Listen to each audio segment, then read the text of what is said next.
Iyon, andin na ulit tayo sa trabaho. Ngayong araw, tayo magagawa na homemade rub.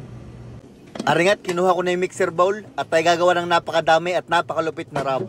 Ari ay din natin hahaluin. Kailangan din natin na mga measuring cup. Ang una nating ilalagay ay aring asin galing sa Pacific Ocean. 2 tabo lang na ang aking nilagay. Sa aking pagkakaalala, ang isang na ay 1 pound. 1 tabo naman na ring steak spice. Gagamit din tayo na ground bay leaves o yung laurel. 1/3 cup lang na Mayroon din na rin 2,600 at 69 garlic powder. Ay, anong dami noon. Aray, sasamahan din natin na dried oregano. Aray, panlaban sa ubo. Iyon, sinundot na at ayaw lumabas. Yan, 1 tabo lang na Maglalagay din tayo ng ground thyme. Abay, hindi yung giniling na oras. Ang ground thyme po ay dried herbs. Maglalagay din tayo ng 1 tabo diyan. Para magkaroon ng kaunting halang, lalagyan natin na regular paprika. Para medyo pumulan na ng kulay. Meron din na chicken powder. Ang aking gamit ay chicken soup base. Pwede din ng chicken bouillon. Ay biruin mo yon, ay saktong-sakto sa 3 tabo. Aray, bagong-bago pa, kabibili lang. Beef broth base o yung beef bouillon. Aray, ang aking ginagamit pag nagawa ako ng gravy. Huhulugan lang natin na ng 4 na tabo. Aray, ang sunod, hinuhukay ko pa at tumigas na Aray, hoy, asukal na pula. Alay, hindi naman ayos ang pagkakasara kaya tumigas. Kaya naman maglalagay lang tayo din ng 3 tabo na Ang sunod naman ay ground fenugreek. Bittersweet ang lasa na Kalahating tabo lang na ang ating ilalagay. Lalagyan din natin na ng kalahating tabo na ground cumin. Isa pang pangpahalang, mild chili powder. Maglalagay lang tayo ng kalahating tabo na 1,249 pamintang durog-durog. Na ang huli, 1 tasa na ring maple syrup powder. At yan na ho ang lahat ng mga ingredients. Walang labis, walang kulang. Pag nakumpleto nyo na yon, atin na ring itatapon.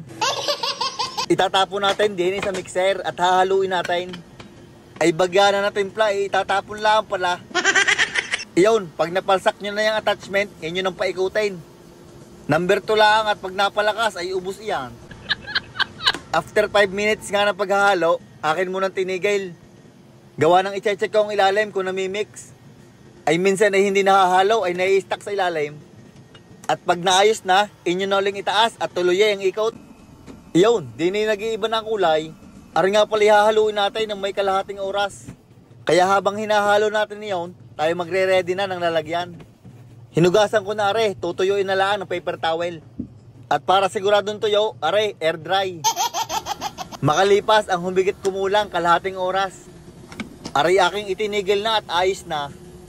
Tumingkad na din ang kulay, ibig sabihin ayos ang pagkakahalo. Ang sunod natin gagawin, bubuhatin natin na at isasalin natin sa lalagyan. Ay para na din ako nag-gym sa bigat.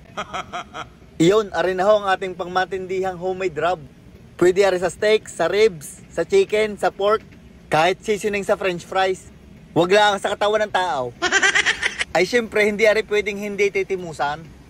Kumurot lang ako ng kaunti, ay ayos nga ho'y sarili kong recipe, inimbento ko lang. Ako po'y dating sityo galing. Ay hanggang ngayon din naman. Yan, gayaan ho namin i-package ang aming homemade rub. Tigagalawang 1/4 cup laang kada isa. Nga din po pala yung ginamit ko sa aking beef ribs nung nakaraan. Kaya sa mga nagtatanong, ho yun. Ay kung wala ho kayo ng ibang ingredients, ay humanap na lang kayo ng alternatives. At pagkalasa naman ay ayos na iyon. Basta ang mahalaga, makakain at masarap. Iyon, pagka-package na ay pwede nang ibenta. At ang iba naman na di panluto ko na. Pagka isang araw, itatry ko sa beef brisket.